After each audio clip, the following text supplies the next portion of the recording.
제 안에 계시죠. 여러분 똑같이 여러분 예수님 어디에 계십니까? 우리 안에 계시지요. 이렇게 다들 대답합니다. 근데 우리가 힘들 때를 가만히 생각해 볼 때 우리가 하고 있는 가장 커다란 고민은 무엇입니까? 우리 안에 계신 주님, 그 주님이 명확하게 느껴지기보다 나 혼자인 것 같아. 내가 다시 재기할 수 있을까? 회복할 수 있을까? 내가 어떻게 다시 할 수 있을까? 주님이 내게 함께 하신다고 하지만 정작 그게 힘과 의지가 되지 않는 연약한 모습이라는 것이 적나라한 우리의 모습이지요.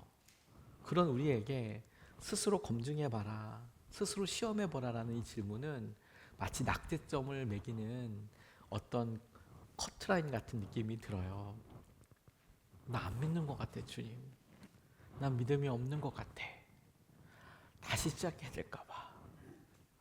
그런데 여러분, 바로 그런 고민과 염려야말로 주님이 우리 가운데 가장 역사하시고 명확하게 일하시는 부분이라는 점에 대하여 오늘 말씀을 통해 우리가 좀 같이 붙잡고 싶습니다. 우리가 느껴지는 느낌과 별개로 오늘 하나님의 약속에서부터 시작을 해보고 싶습니다. 우리가 힘들고 연약할 때 느껴지는 느낌은 계속 변하잖아요. 어떤 때는 잘 될 거야, 낙관적, 낭만적으로 생각하다가도 안 될 거야, 힘들 거야, 기분이 계속 변하게 되지요. 하지만 우리에게 변함없이 말씀해 주시는 하나님은 우리에게 뭐라고 말씀하시나? 하나님은 우리 아버지시고 하나님은 우리를 고아처럼 버려두지 않으십니다. 하나님은 우리를 고아가 아니라고 말씀하고 계세요. 로마서 8장 15절 말씀이 이렇게 증거합니다. 여러분은 또다시 두려움에 빠뜨리는 종살이의 영, 또다시 빠진다는 거예요. 두려움에 빠진다는 거죠. 염려와 걱정 가운데 있으면, 사건 가운데 있으면, 재정적인 한계에 있으면 두려움에 또 빠져요. 또다시 빠져요. 이런 종살이의 영을 받은 것이 아니라 자녀로 삼으시는 영, 성령님 혹은 예수님의 영을 받았습니다. 그래서 우리는 그 영으로 하나님을 아빠, 아버지라고 부릅니다. 이렇게 고백합니다.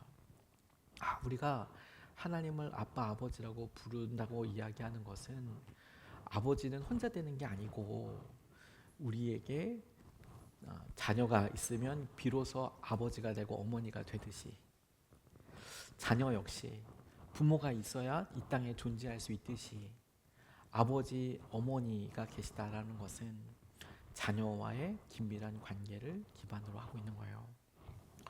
우리가 하나님의 자녀라는 의미입니다. 요한복음 14장 18절 말씀도 나는 너희를 고아처럼 버려두지 아니하고 너희에게 다시 오겠다. 주님이 이렇게 말씀하십니다. 고아는 여러분 잘 알다시피 부모가 없는 아이를 말하죠. 조금 더 설명해 보면 보호자가 없어서 돌봄과 양육을 받지 못하는 아이를 말합니다. 그러니 돌봄과 양육이라고 생각해 보면 나 사랑받지 못하고 있어. 나 기억받지 못하고 있어. 나 존중받지 못하는 것 같아. 누구도 내 기분에 대해서 신경 써주지 않아. 그렇게 하면 내가 너무 난처한 입장인데 어떻게 저렇게 말을 할까? 이런 여러 상황에서 나는 혼자고 마치 나 스스로, 우리 스스로가 모든 일을 책임져야 하고 싸워야 하는 것처럼 내밀리는 것 같지요. 그게 우리가 느껴지는 느낌이라고 하지만 주님은 뭐라고 말씀하신다고요? 우리의 느낌과 상관없이 하나님이 우리의 아버지시라고 말씀하고 계세요. 자녀가 아플 때 별의별 생각을 다 할 수 있습니다. 우리가 학교에서 우리 학창시절 생각해 보면 친구들 사이에 관계가 힘들고 어려울 때 부모님은 이런 상황을 몰라. 혹은 우리가 조금 커서도 우리가 재정적인 어떤 궁금함에 처하게 되면 부모님한테 이런 얘기를 어떻게 얘기해. 혹은 우리가 완전히 다 성인이 돼서도 부부 사이에도 이렇게 생각이 들기도 하죠. 그런데 여러분, 아버지는 자녀가 아플 때 부모는 더 기민하게 움직인다는 사실을 기억할 필요가 있어요. 아픈 자녀의 모습을 보고 자녀는 나를 조금 더 편안하게 해주면 좋겠다. 혹은 내가 이렇게 됐으면 좋겠다. 별의별 생각을 다 할 수 있죠. 근데 그때 부모는 가만히 있느냐? 아니요. 자녀에게 가장 좋은 것을 주기 위하여 혹은 지금이 어려움이 해결되기 위하여 어느 때보다도 가장 분주하게 움직이고 있는 시간이 자녀가 아플 때잖아요. 돌봄이 필요할 때잖아요. 저는 주님께서 우리의 아버지시다라고 말씀하시고 우리를 고아처럼 버려두지 않으신다라고 이야기할 때 제가 처해져 있는 여러 상황과 모습에서 날 것 그대로의 나 아무짝에도 쓸모없는 것 같아 라는 느낌에 대하여 이 말씀을 조심스럽게 적용해 봤어요. 주님이 지금이야말로 가장 적극적이고 활동적으로 우리와 우리 모든 관계를 위해서, 교회를 위해서 가장 활동적으로 일하시는 시간이 바로 지금이구나. 바로 지금이구나.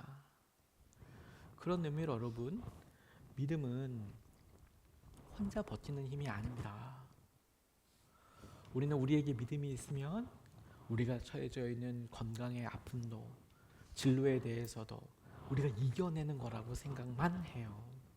물론 믿음에 놀라운 능력이 있어서 하나님이 그와 같은 돌파구를 주기도 하시지만 믿음의 핵심은 우리 혼자 버텨내는 힘이 아닙니다. 우리가 믿음을 갖고 있으면 더 나아지게 될 것이라고 믿는 것은 참 좋은 일이지만 그게 믿음의 핵심은 아니에요. 믿음은 오히려 거꾸로 우리가 혼자가 아니라는 것과 관련된 것입니다. 혼자 버티는 힘이 아니라 우리와 함께 하시는 주님과 이 모든 일들을 함께 하겠다라는 것이 믿음의 핵심이에요. 내가 믿음을 지켰다라는 것은 내가 그때에도 주님을 의지했다라는 것입니다. 내가 이렇게 힘들 때에도 고립됐다고 생각될 때에도 나는 주님이 나와 함께하고 계신다는 것을 의심하지 않았다. 믿음으로 붙잡았다라는 것이 믿음의 핵심이에요. 우리는 연약해서 믿음을 가져서 놀랍게 강한 사람이 되는 것이 아니고 우리는 연약하지만 그때에도 주님이 나와 함께하고 계셔서 내게 함께하시는 그 주님이 그때에도 나를 지키셨다라는 것이 믿음이라고요.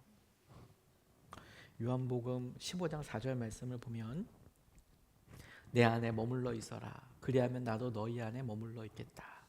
가지가 포도나무에 붙어 있지 아니하면 스스로 열매를 맺을 수 없는 것과 같이 너희도 내 안에 머물러 있지 아니하면 열매를 맺을 수 없다. 요한복음에 말하는 믿음의 핵심은 주님 안에 머무는 겁니다. 그리고 주님이 우리 안에 머물겠다는 약속을 붙잡는 거예요. 그러니 뭘 하는 것, 견뎌내는 것, 극복해내는 것, 의지력을 더 발휘하는 것, 그게 믿음이 아니고 오히려 거꾸로 내가 이렇게 연약하지만 주님을 의지하는 것, 주님이 나와 함께 하신다는 것을 붙잡는 것으로 말미암아서 연약하지만 하나님께서 하실 놀라운 은혜를 우리의 삶에 누리게 되는 거예요. 오히려 믿음은 거꾸로 연약할 때 하나님께서 가장 적극적이고 활동적으로 일하시는 시간이라고 했잖아요. 여러분들이 믿음의 가장 밑바닥을 겪고 있다고 하는 바로 그때는 하나님께서 가장 놀랍게 여러분들을 설득해 나가시는 시간이에요. 여러분들에게 하나님이 함께 하시는 것을 보여주시는 시간이라고요. 왜? 그게 주님께 붙어있는 열매를 위한 방법이자 주님이 우리와 함께 하시는 것을 알게 된 열쇠이기 때문에 그렇습니다. 그러니 고난 앞에 설 때에 끊임없이 질문해 가면서 믿음으로 극복해 나가는 과정을 그대로 겪게 되는 거예요. 이건 성숙과 다른 의미입니다. 예전에 했던 믿음의 고민을 지금도 해. 나는 성숙하지 않았어. 라기보다 예전에 했던 고민을 지금도 하는 것의 가장 근본적인 이유는 우리가 혼자가 아니기 때문이에요. 주님과 함께하고 있기 때문이에요. 정작 우리가 부부 사이에서도 또 부모 자녀 사이에서도 사랑과 믿음을 가장 많이 필요할 때는 결혼할 처음이 아니라 결혼 생활을 유지해 갈 때 어려움 가운데 있을 때 아닙니까? 그게 우리에게 중요한 거죠. 함께하는 것이죠. 고린도서 13장 5절 말씀이 여러분은 자기가 믿음 안에 있는지를 스스로 시험해 보고 스스로 검증해 보십시오. 여러분은 예수 그리스도께서 여러분 안에 계시다는 것을 알지 못합니까? 모른다면 여러분은 실격자입니다. 이 말씀을 보고 나는 실격자야. 이렇게 좌절하고 낙담하는 것이 목표가 아니라 오히려 거꾸로 내가 시험해보고 내 믿음이 정말인가?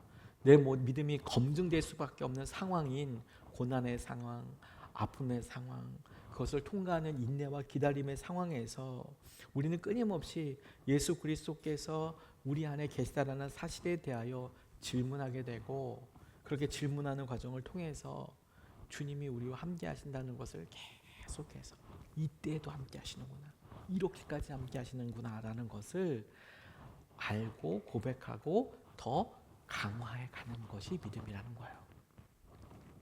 우리의 생각은 시험에 빠질 때마다 혼자라고 하지만 주님은 혼자가 아니고 주님께서 우리와 함께 하시는 놀라운 은혜의 중심이라고 말씀하시는 것입니다.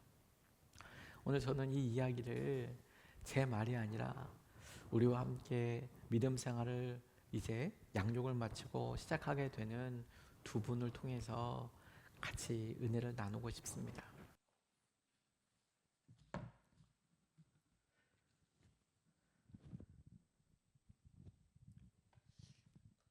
먼저 하나님께 감사를 드립니다. 안녕하세요. 7주간의 양육과정을 수료한 이찬옥 권사입니다. 양육과정 동안 훌륭하신 목사님을 통해 많이 부족한 저를 하나님이 얼마나 나를 사랑하며 동행하고 있다는 것에 다시 한번 감사를 드리는 시간이었다고 생각합니다. 양육자이신 목사님과 한 주간의 만남 속에서 성경에 기록된 하나님의 말씀을 전하시며 기도해 주시는 은혜의 시간에 또 한 번 감사를 드립니다. 양육과정을 수료하고 죄 많고 부족한 한 인간의 고난과 고통의 삶 속에서 하나님을 만나게 되고 하나님의 택감 속에서 한 인간이 어떻게 변화되어 가는지 여러분과 함께 나누는 귀한 간증의 시간이 되었으면 합니다. 저에게 하나님과의 만남과 택함의 첫 번째 과정은 저에게 결혼과 사랑하는 딸의 출산에서 시작이 됩니다. 저의 과정은, 저의 조상은 전혀 하나님을 알지 못합니다. 저 또한 그랬습니다. 저는 사망이라는 뜻하지 않는 사망의 진단 과정을 출산 이후에 맞게 되었습니다. 결혼 후 1년이 지났습니다. 그리고 딸이 출생한 지 10개월 만에 저는 위암 3기 말에 사망의 진단을 받았고, 또한 15일 단위로 10개월 동안 병원에 입원하며 독한 항암 약물 주사 치료에 복도를 대굴거리며 육신이 찢어나가며 울부짖던 그날이 하나님이 저에게 주신 첫 번째 만남과 택함의 순간이었다고 저는 고백합니다. 또한 하나님의 두 번째 택함은 저를 하나님과 만남으로 택하였지만 또 다른 고통과 연단의 과정을 만들게 하셨습니다. 제가 가진 욕망과 욕심 때문에 조그만 물질도 하나님은 그냥 두시지 않았습니다. 아픈 육신 속에서 욕심이란 욕망을 갖게 하여 과다한 두 번의 부동산 구입 과정을 통해 금융부채 속에서 방황과 불안의 고통을 주셨습니다.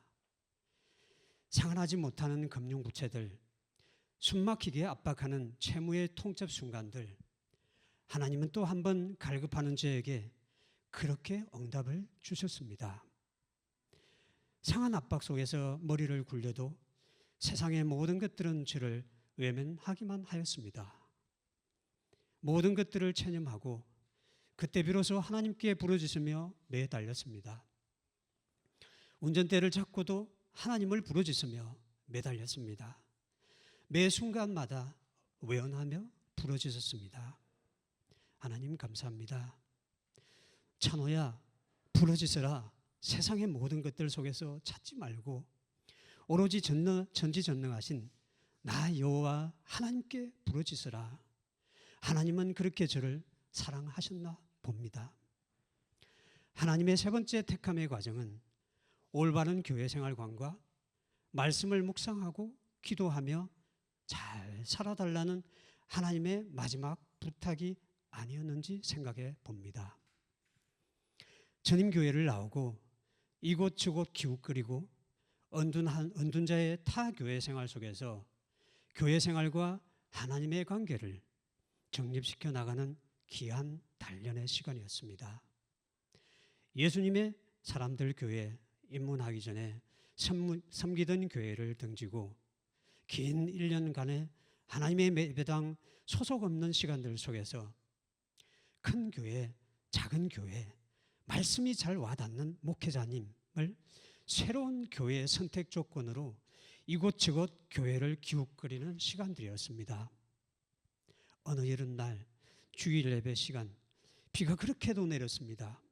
그래도 주일 예배를 지키려고 집사람과 차를 탔지만 가야 할 교회가 없었습니다. 적당한 규모이면서 목사님 말씀이 와닿는 교회를 찾으려고 그렇게 방황한 시간 속에서 어느 날 하나님은 또 저에게 그렇게 다가와 있었습니다.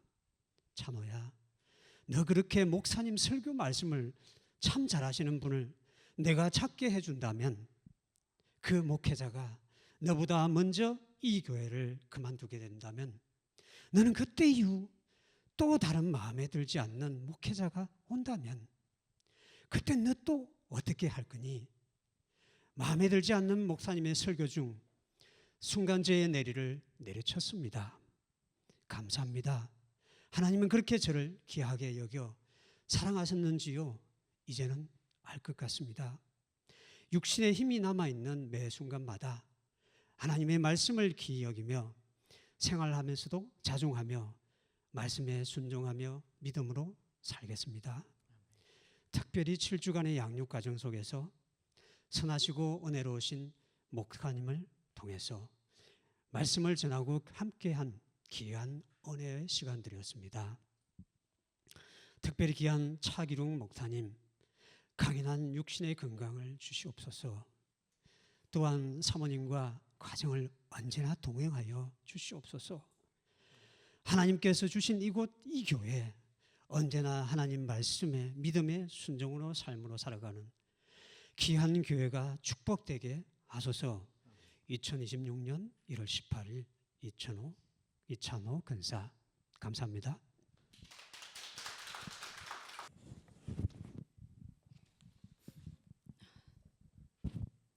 저는 한 26년 전 이찬호 근사님의 암 수술을 받고 투병 과정에서 하나님을 만났습니다.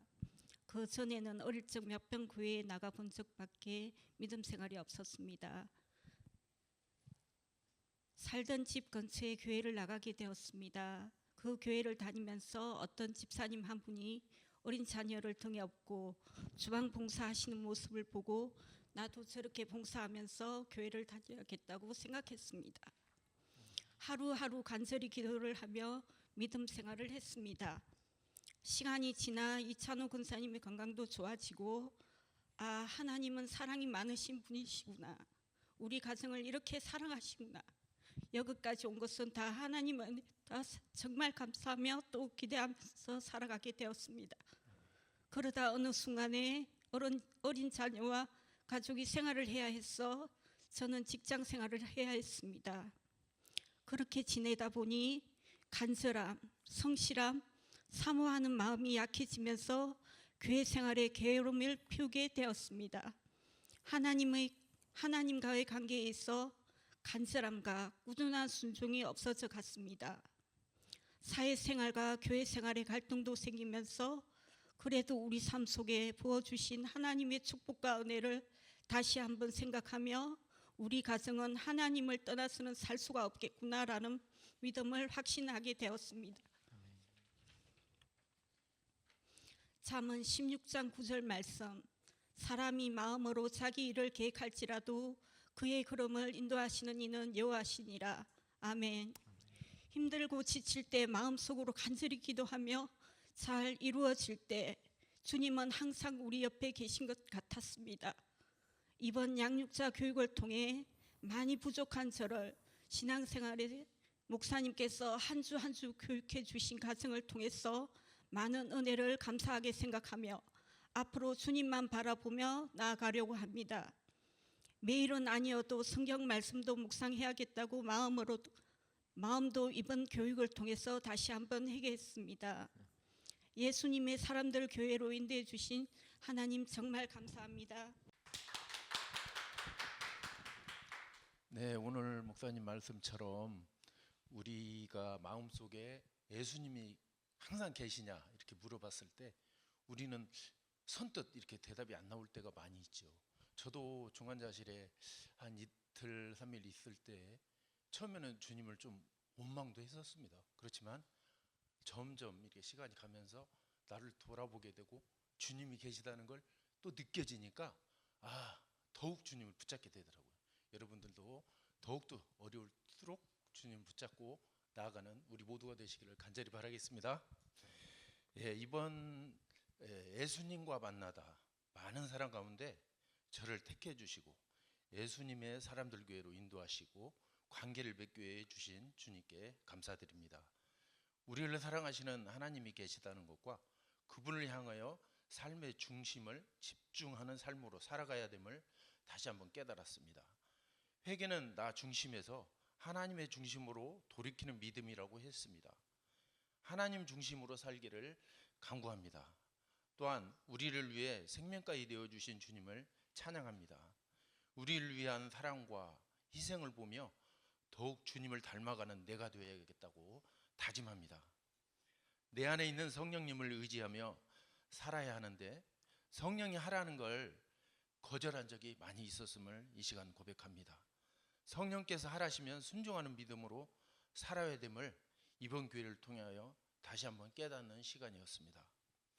하나님을 만나다를 통하여 나 중심이 아닌 이웃 중심 그리고 천국의 소망을 두고 살아갈 때에 심판날에 생명책에 기록됨을 기억하면서 주의 면류관만 바라보고 살아가야 되겠다고 다시 한번 다짐했습니다. 또한 나의 삶을 되돌아보는 계기가 되었음을 주님께 감사드립니다. 7주 동안 함께 말씀을 나누며 주님의 사랑을 베풀어 주신 목사님과 권사님 그리고 집사님께 감사드립니다. 더욱더 주님을 의지하며 맡은 바 직분을 잘 감당하는 추기성 권사가 되겠습니다. 감사합니다.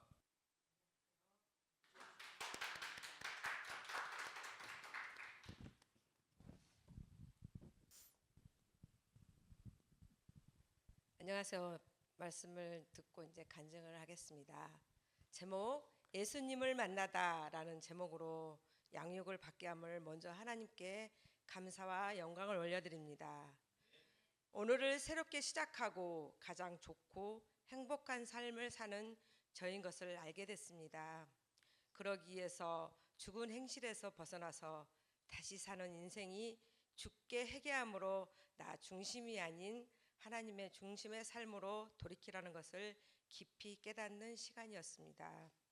하나님이 우리 가정의 전부이시며 하나님의 인도하심이 없이는 아무것도 할 수 없습니다. 하나님에 대한 믿음이 더욱 확실해졌고 그분을 힘입어 사는 인생이 옳은 선택이었음을 깨달았습니다.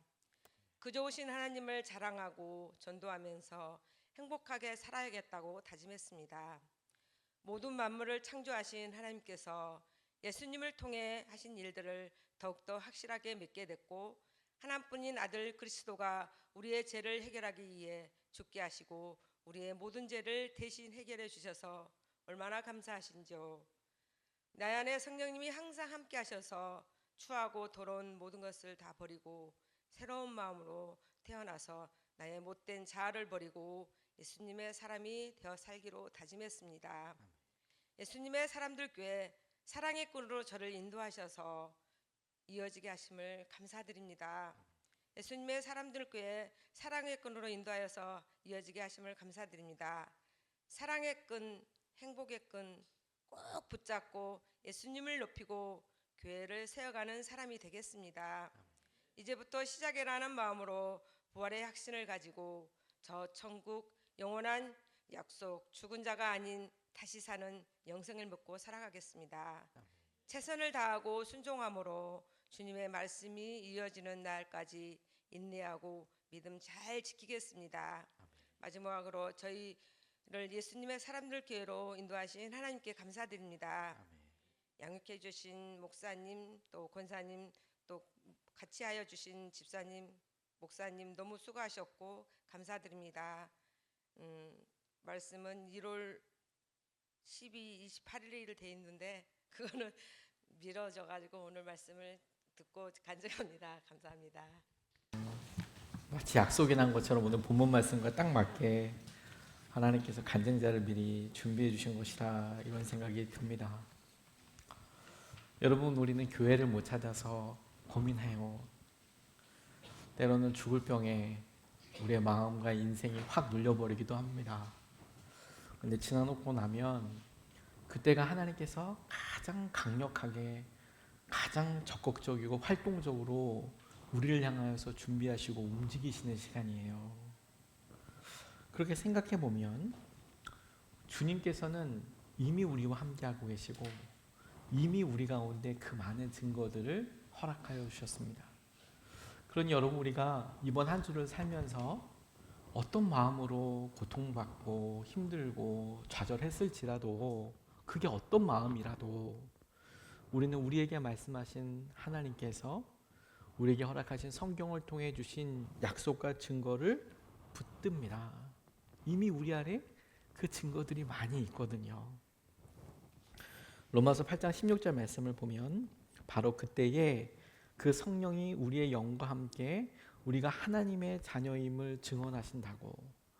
우리가 성령께서 함께 하시는 하나님의 영, 곧 예수님께서 우리와 함께 하심으로 우리가 하나님의 자녀임을 알게 되는 것을 통해서 주님이 우리를 견고히 붙잡고 계시는 것을 그 관계로 인하여서 신뢰하게 되죠.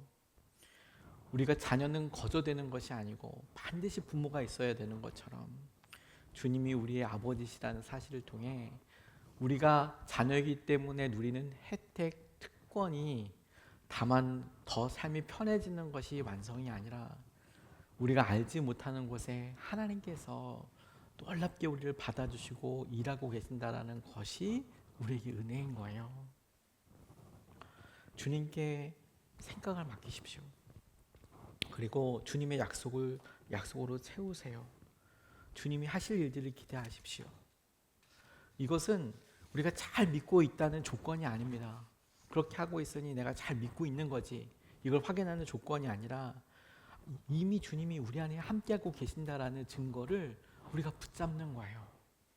그렇게 주님을 의지하지 못하면 믿음이 없는 게 아니라 그런 과정을 통해서 이미 주님이 함께 하신다라는 증거를 찾아가고 누리고 의지하는 거라는 거예요. 우리 안에 이런 증거들이 있습니다. 첫 번째로 여러분, 우리가 예수님을 주님으로 고백하고 있다면 이거 우리가 하는 거 아닙니다.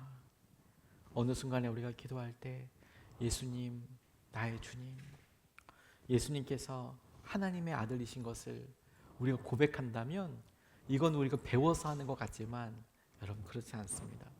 요한일서 4장 15절 말씀은 이것이 우리에게서 온 것이 아님을 이야기합니다. 누구든지 예수를 하나님의 아들로 시인하면 하나님이 그 사람 안에 계시고 그 사람이 하나님 안에 있습니다. 예수를 하나님의 아들로 시인하면 하나님이 그 사람 안에 계신다고. 그러니 여러분, 베드로를 떠올려 보세요. 너희는 나를 누구라고 하느냐? 주님은 그리스도이시고 살아계신 하나님의 아들입니다. 이 고백을 듣자마자 주님께서 바로 말씀하셨습니다. 바요나 시몬아, 시몬의 아들아, 너 이걸 알게 하시는 것이 하나님이시다. 우리는 내가 어렸을 때 배워서 우리 부모님이 그렇게 불러서라고 생각하지만 배워서 불러서 그렇게 다 하는 게 아닙니다. 성경은 오히려 거꾸로 우리가 예수님을 주님으로 고백하고 있다면 그건 우리 안에 성령이 계시는 증거라는 거예요. 또한 우리가 하나님을 아버지로 고백하고 있다면 성령께서 안에 계신다라는 증거입니다. 하나님, 우리 아버지. 앞서 말씀하신 대로 하나님께서 우리에게 하나님의 영을 보내주셔서 하나님의 자녀인 것을 알게 해주신다고 했잖아요. 입양을 해보면 그 아이를 공개 입양했을 경우에 이 아이가 커서 제일 어려운 일 중에 하나가 뭐냐면 부모가 내 진짜 부모라고 받아들이는 거예요. 그냥 배워서 너 이제부터 나를 아버지라고 불러라. 너 이제부터 너를 어머니라고 불러라. 그렇게 허락해 준다고 바로 아버지, 어머니라고 되는 게 아닙니다. 그건 반복해서 되는 것도 아닙니다. 대부분 어느 순간에 진심으로 내가 의지해야 될 아버지로, 어머니로, 부모로 받아들이는 계기들이 있습니다. 하나님도 마찬가지입니다. 우리는 그냥 익숙해서 하나님 아버지라고 부르는 것 같지만 그거 우리가 하는 게 아니에요. 우리가 하나님을 아버지라고 부르고 있다면 오늘 말씀하신 대로 하나님에게서 오신 영을 받아서 주님께서 우리 안에 계시기 때문에 그렇구나. 또한 우리가 하나님께서 오신 은혜를 깨닫고 있다면 주님께서 우리와 함께 하신다는 증거예요. 내게 소중한 남편과 아내를 주시고 자녀를 주시고 그래서 주님께서 예배를 통해서 내게 말씀해 주시는 거구나. 그 깨닫게 되는 것이 오늘 내가 기분이 좋기 때문에가 아니라 우리 안에 함께하고 계시는 성령으로 우리가 알게 된다는 겁니다. 고린도전서 2장 12절 말씀에 우리는 세상의 영을 받은 것이 아니라 하나님에게서 오신 영을 받았습니다. 성령 혹은 예수의 영, 예수님을 받았습니다. 그것은 하나님께서 우리에게 은혜로 주신 선물들을 우리로 하여금 깨달아 알게 하시려는 것입니다. 하나님께서 우리에게 은혜로 주신 것들을 우리가 깨달아요.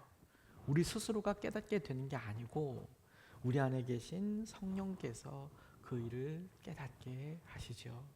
그 일을 주목하게 하십니다. 그러니까 오늘 여러분 우리가 아침에 문자를 통해서나 하다못해 지나가는 여러 위로의 말을 통해서나 위로를 받고 내가 주님의 은혜를 떠올렸다면 그러면 그 전까지 내가 어떤 염려와 걱정과 염려를 하고 있었든지 그 염려와 걱정이 크기 때문에 나는 실격자요 실패자가 아니라 그럼에도 불구하고 그 가운데 내게 은혜를 깨닫게 하시는 그분은 누구신가? 그것이 말씀을 보니 내 안에 계신 예수님이구나. 큰 염려와 걱정이 크기 때문에 낙담할 게 아니라 그 가운데도 능동적이고 적극적이고 아주 놀랍게 강권하여 일하시는 주님의 일하심에 주목하라는 거예요. 또 여러분 성령의 근심하심을 하나님의 슬픔을 성령이 슬퍼하심을 깨달았다면 그건 우리가 아는 게 아닙니다. 성령께서 우리 안에 계신 증거예요. 오히려 거꾸로 에베소서 4장 30절 말씀에 보니까 하나님의 성령을 슬프게 하지 마십시오. 여러분은 성령 안에서 구속의 날을 위하여 인치심을 받았습니다. 하나님의 성령이 우리 안에 슬프다는 것, 우리 안에서 걱정하신다는 것을, 근심하신다는 것을 우리가 알아요. 이건 양심의 가책과 다릅니다. 이것은 우리가 도덕적이고 혹은 윤리적인 죄를 범했을 때와는 다릅니다. 제가 참 귀하게 지금 사역하고 있는 한 목사님을 아는데 청년 때에 제자 훈련을 같이 했더랬습니다. 이분이 지금 일본에서 사역하고 계신데 이분이 결혼하기 전 청년 때에 한 번은 친구가 일본에 먼저 가 있는 친구가 부산으로 이렇게 올 일이 있어서 부산에 내려가서 친구랑 만나야겠다는 거예요. 그럴 수 있잖아요. 오늘도 우리 해외 가신 분도 계시고 가족여행 가신 분들도 여러 있으신데 그렇게 친구가 부산까지밖에 못 오니까 우리 몇 년 만에 부산에서 보자. 내려가야 된다는 거예요. 그렇구나. 알겠다고 이야기했어요. 그런데 이 남자 청년이 교회학교 선생님이기도 하고 정말 교회에서 열심으로 섬겼거든요. 그래서 참 귀한 손길이었습니다. 그러니까 미리 이야기하고 가는 거겠죠. 그래서 못 온다. 알겠다. 그리고 그 다음 주에 교회 왔을 때 물어봤어요. 좋았냐고 여행이. 괜찮았냐고. 그랬더니 전혀 이런 이야기를 해요. 10시 반 11시가 되니까 너무 힘들었다는 거예요. 예배 시간이 됐는데 친구랑 여전히 같이 있고 일본에서 정말 오랜만에 만난 친한 친구랑 만났는데 11시가 되니까 너무 힘들고 교회 학교에서 봉사할 시간 이런 시간들이 되니까 너무 괴로웠다는 거예요. 사실 괴로워할 일입니까? 그런데 하나님께서 그 청년을 너무 사랑하셔서 하나님의 마음, 하나님이 무엇에 주목하고 귀하게 여기시는지에 대해서 한 부분을 보여주신 거라고 싶어요. 우리가 예수님을 믿을 때, 대표적으로 세례를 받을 때 우리가 다른 사람들이 다 보이게 어떤 흔적이 남는다면 사뭇 믿음 생활하기 편할 거예요. 세례를 받을 때나 내가 주님을 믿기로 결단했을 때 뭐 날개가 뾰루룩 난다든지 혹은 얼굴에 글자가 이렇게 새겨진다든지 크리스천 이렇게 그러면 아, 나 변했구나 혹은 아, 내가 믿음 생활 하는구나 이렇게 생각이 들 텐데 우리의 고민은 뭡니까? 세례를 받아도 변한 게 없는 것 같아요. 그리고 믿음 생활을 한다고 하는데 이런 은혜가 없어지는 것 같은 거예요. 여러 시간이 지나고 나니까. 제가 어떤 분이 그것 때문에 고민을 했대요. 이분이 술을 좋아하시는데 그 전에 내가 세례도 받고 믿음 생활하니까 술도 끊고 그래야지라고 생각을 했지만 끊기가 쉽지가 않더래요. 어느 순간에 술 좌석 앞에 있는 자신의 모습을 발견했답니다. 아, 나 연약해. 아, 나 부족해. 나 실격자야. 근데 이야기를 하다가 목사님이랑 이야기하보더니 이렇게 물어보더래요. 뭐 다른 차이점이 없냐. 찝찝함이 있더래요. 뭐냐면 나 이거 먹어도 돼? 아, 나 그래도 이제 교회 가야 되는데 과음하면 안 되지 주말에. 아, 이 뭔가 모를 찝찝함이 있더라는 거예요. 나 이렇게 해도 될까? 근데 여러분 다 큰 성인이 우리나라에서 합법적으로 뭐 술을 알코올류를 마시면 불법입니까? 아니죠. 그런데 본인은 왜 그렇게 느껴요? 주님께서 이 일에 대해 기뻐하지 않으신다는 것을 알게 된 거죠. 그럼 우리는 어떻게 생각하냐면 그럼에도 불구하고 우리가 처해져 있는 위치와 상황 때문에 나는 여전히 술 먹고 있어. 나는 여전히 고민하고 있고 두려워하고 있어. 실격. 이렇게 점수를 주고 싶지만 아니요. 그 가운데 누가 가장 적극적이고 강력하게 역사하고 계신다고요? 하나님께서. 하나님이 우리의 마음속에 이거 하나님께서 기뻐하시지 않아. 하나님이 내 삶에 새로운 것을 원하시기에 내게 이것은 조금 절제해야 될 부분이 있어. 오히려 그때가 주님의 소리가 가장 명확하게 들리죠. 그러니 염려하고 걱정하고 무너져버린 모습에서 그냥 마침표를 찍을 게 아니라 그때에 강력하게 역사하시는 성령께 예수님, 우리와 함께 하시는 예수님께 의지하라는 거예요. 주님이 우리 안에 계시는구나. 포기하지 않으시고 주식 투자를 해가면서 염려하고 걱정이 결론이 되지 않고 이렇게 할 때에 내가 돈으로 너무 매여 있는 것 같아. 염려하고 있네. 이게 하나님의 슬픔이구나. 근심하시는구나. 그러면 그때도 역사하시는 하나님의 손길을 붙잡으라는 거예요. 제게 월요일에 유 목사님이랑 통화할 수 있는 기회가 있었습니다. 유기성 목사님께서 연락을 또 아프다고 또 주셨어요. 그래서 퇴원하고 연락을 드렸습니다. 통화하는데 2007년도에 당신께서 유기성 목사님이 제일 힘들었던 때 이야기를 하시더라고요. 저랑 병명이 똑같았거든요. 담낭 제거 수술을 그때 받으시면서 한 달 정도 이제 강제로 안식년을 갖게 되는 그런 시간 이야기를 하시면서 저한테 하셨던 말이 나 그때 밥량이 많이 줄었다. 그때부터 이런 이야기 하시더라고요. 밥 많이 못 먹게 됐다고. 평소 때 농담 잘 안 하시는 분인데 밥을 많이 안 먹게 되긴 하는 것 같다고 이렇게도 말씀드리고 그때 생각을 하게 됐어요. 근데 저는 이렇게 기억합니다. 그때도 유기성 목사님이랑 동역하던 때인데 보면 그때가 주님을 목적으로 살기 시작하신 때였던 것 같아요. 한참 열심과 힘으로 교회 재정이 200 몇십억이 뭐 마이너스고 성도들이 그때는 그렇게 많지 않았거든요. 빚을 감당할 수 있는 그런 성도들이 아니었거든요. 그런 상황에서 본인이 퍽 쓰러졌을 때 내가 뭘 할 수 있나 그 바닥에서 고민했던 그때 옆에서 지켜보던 저 그리고 그때를 기점으로 해서 쑥 지나버린 지금의 시점에서 이렇게 보면 주님을 목적으로 해서 시작하던 때라고 저는 고백이 되어지더라고요. 제가 이번에 이렇게 누워 있으면서 하나님에 대해서 질문하고 고민하고, 그리고 목회자로서 교회에 대해서 걱정이 참 많은 연약한 사람이라는 것을 다시 한번 직면하게 됐습니다. 교회 누가 오나 안 오나, 주일 예배는 잘 드리나, 외부에서 강사 오시는데 잘 안내는 하나, 주보는 잘 복사가 됐나, 이런 일들이 하나가득 제게 염려이고 걱정인 거예요. 여러분, 교회 안 나와서 우리 목사님 좋겠다, 새벽 예배 안 하시니까 진짜 편하시겠다, 이렇게 생각하는 것과는 달리 정말 편치 않은 시간을 보내고 있어요. 근데 저는 그런 것들이 내가 주님과 교회를 걱정하는 마음, 오직 그런 거라고만 생각을 했는데, 막상 딱 눕혀놓고 아무것도 못하게 딱 붙잡고 나니까 하나하나 내려지게 되더라고요.